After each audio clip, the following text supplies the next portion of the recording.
Hey guys, Bradley tuning in, and I'm so thrilled to have you guys join me on this adventure. We are going to sell a stigmatized property, someone passing away in the home, to one of the most superstitious people groups we have here in the GTA. We're talking the Asian culture. If any of you have followed my video about Feng Shui, you know that having someone deceased in the property is bad news. And get this, the property's lot number when it was originally sold was 44. The number 4 in the Asian culture means die. So we're dealing with a property that's die. Someone has passed away, and a vast majority of clients that we're going to be marketing this property to are of a culture that would never have this. And so I'm excited to have you guys join us. This property is an estate sale, and we've been over a year coordinating with the lawyers to get it to a point where we can now list it. And so now we have permission. And so over the next week, I'm going to be rolling this out, and I want to share with you some of the thoughts, how we're going to go about marketing it, and how we're going to get them the best deal possible in one of the hardest markets we've seen in over 10 years. My client is the sole executor of this property, and so every dollar counts. So let's go. Okay, so today was day 2, and with it came a lot of paperwork and strategic plays that I want to share with you and some of the things that have evolved with this listing. So to start, of course, we had to put the listing together. As part of that, I had done some review on the homes that had sold in the area recently, and yesterday I got to see it, which was a big difference from what I recall from 6 months to a year ago. The last few times I've been there, this place was a complete dump to the point where I didn't think we were going to be able to take photos. But having gone through the property yesterday, I'm excited to say that I'm happy with taking pictures. Now the kitchen and the bathrooms do need work, which you'll see because I'm going to be doing a video for you tomorrow when we're taking the photos and the virtual tour. So you're going to get to check this out in just a moment. But at the same time, now I'm to a position where I'm thinking, you know what, we can actually compete and price it a little bit higher than I originally thought. So we're actually bumping the price an extra $50,000 from what I originally intended on this home. And I'm hoping that we can get someone that's looking for a property that maybe needs a little bit of elbow grease to get that value. Often I get a lot of buyers that say, you know what, Bradley, if I can just get a property where I put a little bit of work into it, I'm comfortable doing that over the next few years to add value. I get that comment a lot. It'll be interesting to see if the market actually responds to that though. Or is it just people saying that and truly deep down they want a finished product? In this case, there is that opportunity and it's priced accordingly. At the same time today, I did the paperwork up and we put together a website, which I do for all of my listings. And what I'm going to do tomorrow is, as we do the virtual tour, we're also going to do a marketing video, which goes on social media and is viewed by thousands of people. And this video you're watching actually is a product of that. It's kind of one of these ongoing market update videos. And it just so happens right now that the Raptors just made it to the finals, so the video will be on that subject, held at that property. But at the same time, here is a question. We're dealing with an estate sale, as you know, and so there's different things that have to do with this. The first thing is probate. Now, fortunately, because we've been dealing with this for a while, finally the home has cleared probate. The estate is all established on who's getting the money, who's the executor. Everything seems to be clean. If that was not the case, then on the listing, as we're putting it together, we have to ask for what's called a probate clause, which would allow us to continually extend that closing date to a certain period of time in order for it to clear probate, because this does take a while. And in this case, we're lucky because probate is finished, so that clause is not required. But the final question is, when do you legally need to disclose that there was a death in the home? At what point does this need to happen? Now, at the point of creating an offer, it needs to be disclosed because it needs to be in that offer. And so my intent for this is to, on the listing, I've made it explicit that you need to contact me prior to creating that offer, at which point I will mention, hey, by the way, this is an estate sale. Guess what? There was someone had passed away. Surprise, surprise. And it just so happens that it was in the home. But that disclosure does need to happen, and it needs to be in the final offer. And so I need to disclose that at the point of the offer being created. And so these are some of the questions that are kind of circling around us as we're creating this listing. Tomorrow, day 3, I'm excited to show you because we're going to be doing the photos, and I want you to be able to see this property. I think you're going to be surprised that, is this really a fixer-upper? When you first walk in, it actually doesn't feel like one because of the work they've put in. They've done a lot of work as far as painting, but I told them they really cleaned the place over and over for the last year almost. But I told them, do not spend any money. And this would be the case that I say to anyone that is in this estate sale situation, because ultimately the estate needs to pay for that. And if the estate isn't, what you don't necessarily want to increase the value of the home beyond what it was worth at the time the person had passed away, because if you do, that would be considered a capital gain from that point. Now, this is definitely an accounting question, but all that to say, you don't want to be spending a whole whack of money if you're going to be listing as an executor in a home that's now in the estate. And so you're going to see when we go through the home, the kitchen and the bathrooms, basement's unfinished. There wasn't a substantial amount of money put in, but they put in a lot of effort and have done a great job in just putting in the basics to make the home appear to a position where now I'm comfortable enough to increase that value, which is very exciting and honestly blew me away when I walked through it. And I'm excited to share it with you. And so check that out right now. All right, so today is day 3. I just got to the property and I'm excited to share it with you in just a moment. Actually, I'm just waiting for the photographer that's gonna do the virtual tour, some drone footage, show the location in and around the property. And so I thought, why not share some of the content that they're gonna give to us in the next day or so. But at the same time, you're gonna notice the appliances are dated beyond the work that could be done in the home to add value. And so we're gonna be selling this in as-is condition. And actually a photographer is here, so we're gonna check that out.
But we're actually going to be doing an open house this weekend as well.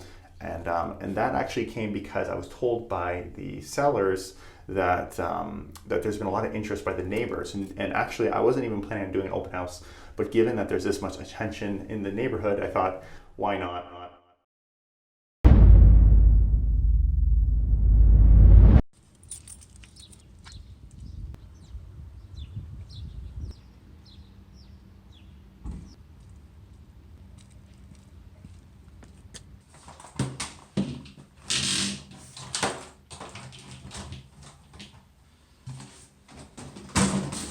Leave that right there.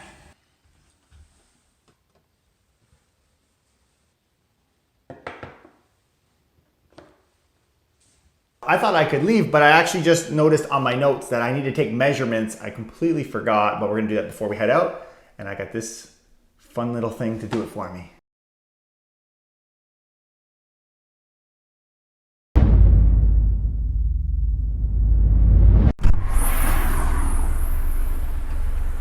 All right, so today is day 1 of the open house. We're 2 days on the market, and for right now, I'm gonna put out some signs. I've had a lot of activity and I'm excited to share some of that, but we're gonna set these up first and then I'll touch base with you back at the house.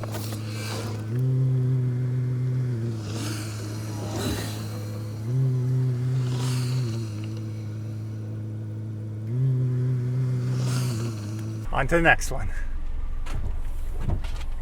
Okay, so I just had the first couple come and go, and funny enough, they didn't speak very much English, and so as we can kind of anticipate, so I was asking them to put feedback, and unfortunately I got no feedback.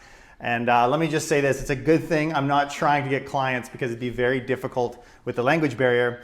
But at the same time, while I'm sitting here as well, one of the other things, so when you're running an open house, what I find is the open house signs actually seem to do the most as far as bringing traffic. I find usually about 80 to 90% of my traffic is through people that have followed open house signs.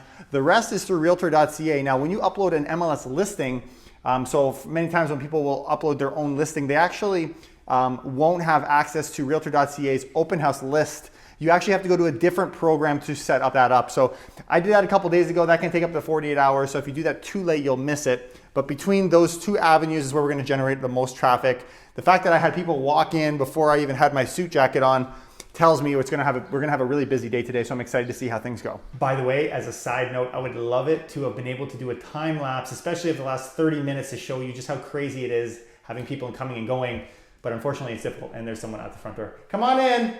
Okay, so I just snuck into the sunroom. They are upstairs at the moment, just looking at the home. But what I was saying before I was rudely interrupted is that unfortunately, because we're in a professional business, I can't just film people. We need to have disclosures, especially on the listing, and I don't want to convolute or mess up this particular listing in doing that. So I'm just going to kind of keep you guys in the loop as things are happening. What I'm also going to do is I just actually got a message from a fellow realtor of mine saying they have a potential client for this property, and so I received that, which is great, and staying in touch with people because you're able to build these relationships and share clients. And so I'm going to give them a quick call, see if it's something that would interest them, maybe get them to come tomorrow to our open house. So one other fun fact, I'm sitting here, I'm actually seeing cars pulling up, so I'm going to have to sneak out in just a second. But one of the other things that I do that I noticed the difference is when you stand at the front door and you just give a little, hey, how's it going? You happen to drive down my street.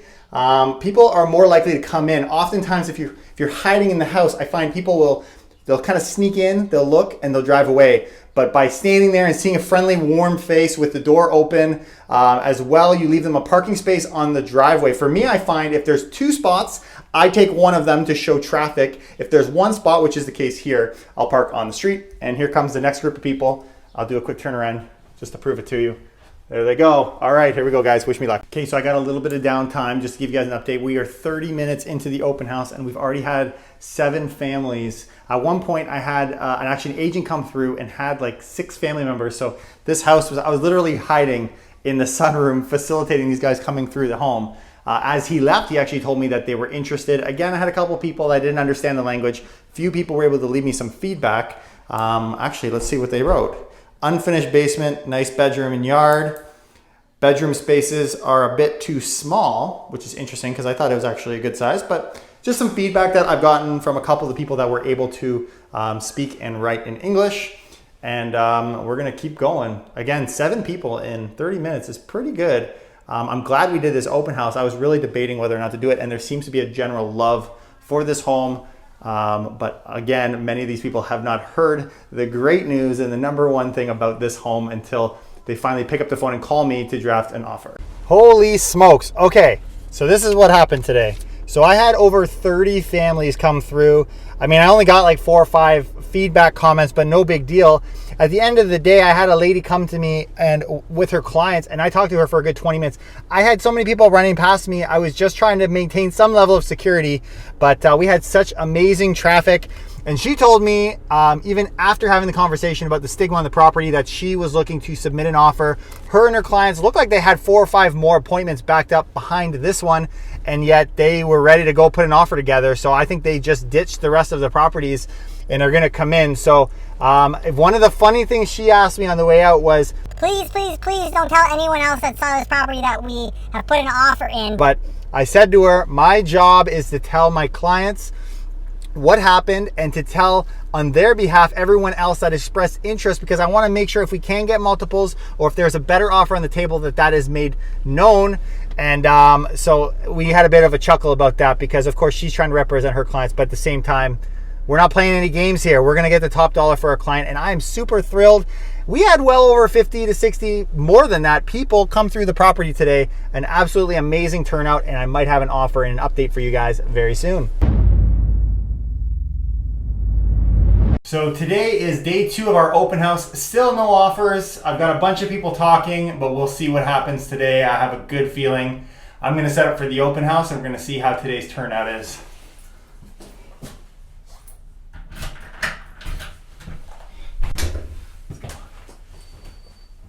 Okay, so really quickly, the house is currently empty. I had this genius idea of actually taking quick footage of the shoes to give you guys some idea of how many people are walking through this 1,500 square foot house at any given time.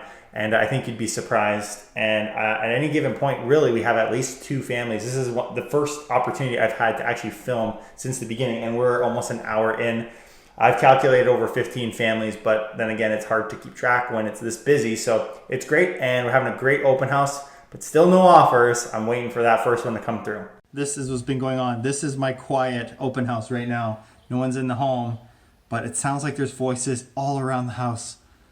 So I guess that's a good thing, but gotta be careful with my camera. I don't want to get in trouble.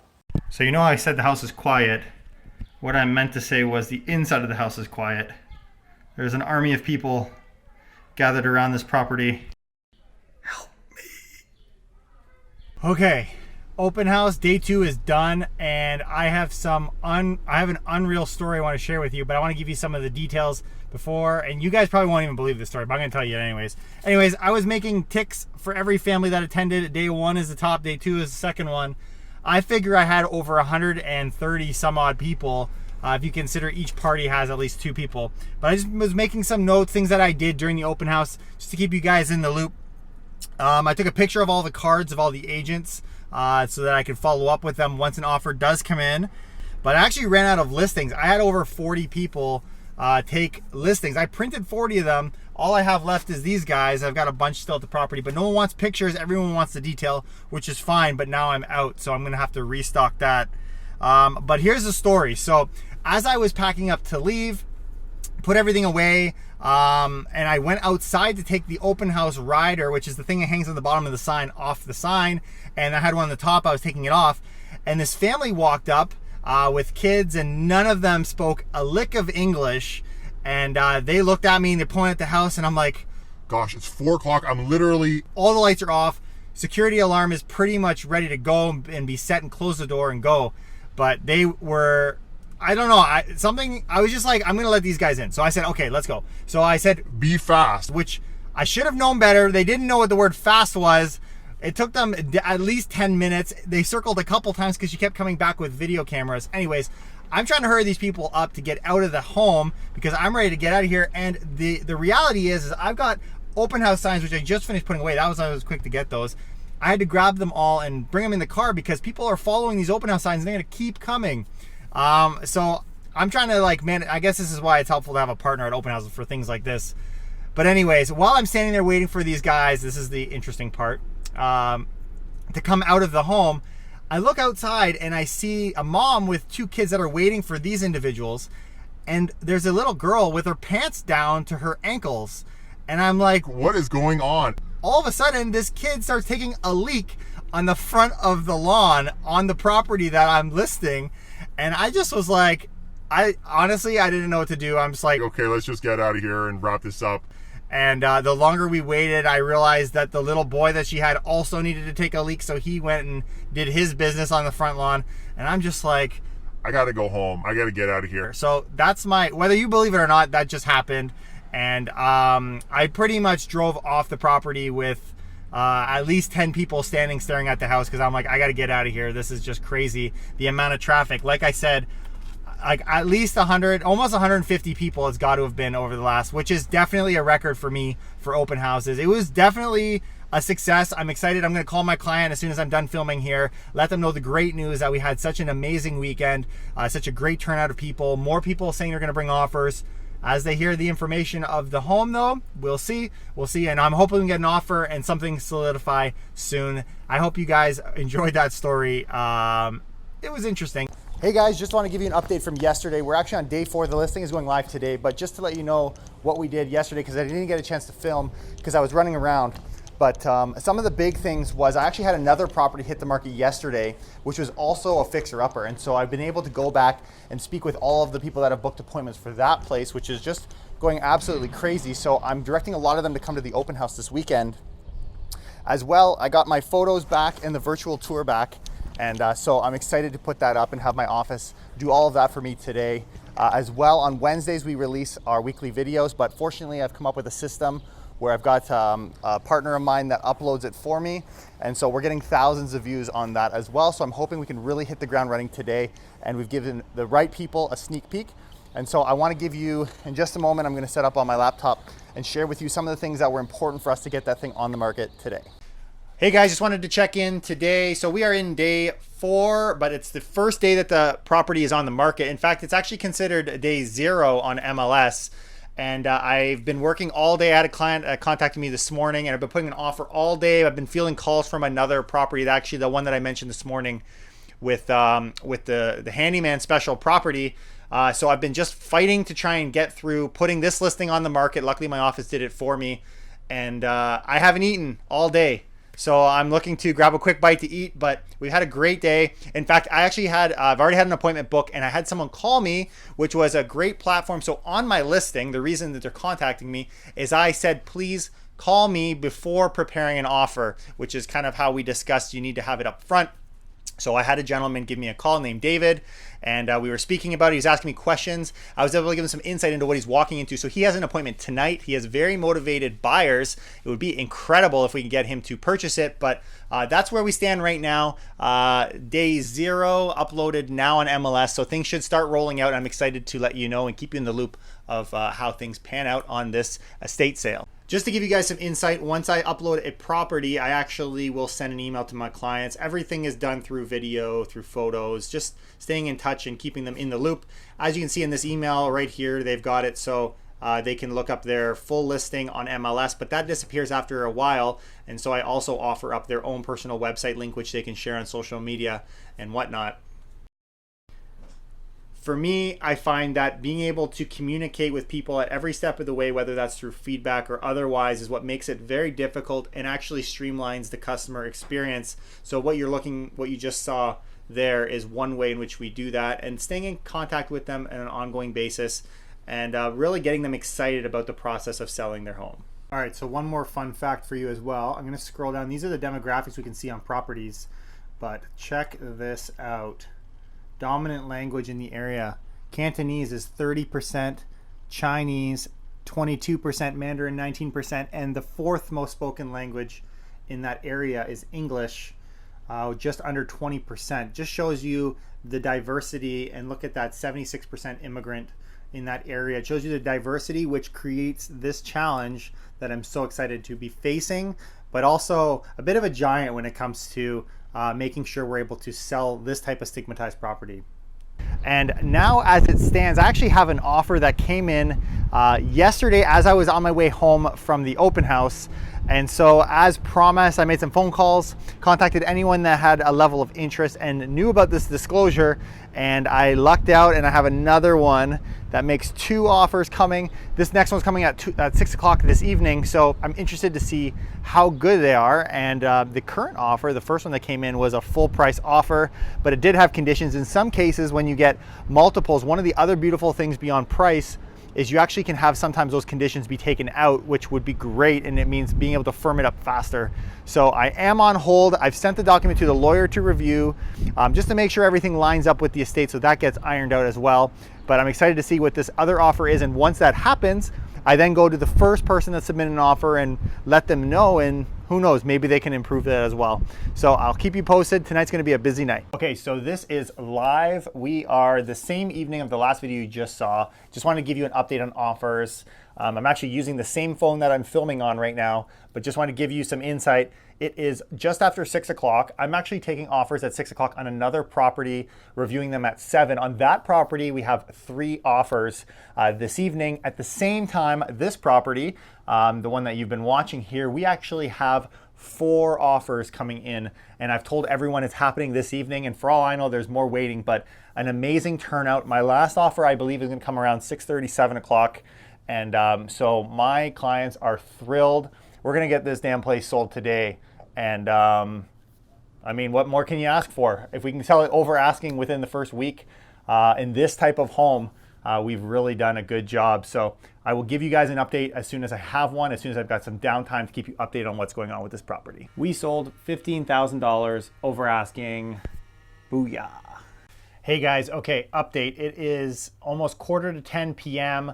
Tonight I had 2 situations where I had multiple offers, both of which have sold. The other property that I was doing sold firm. This particular unit has sold with a condition of financing, but I'm being told they're putting a lot of money down, so we're quite confident in it, and I don't blame them for putting a financing condition because I would too.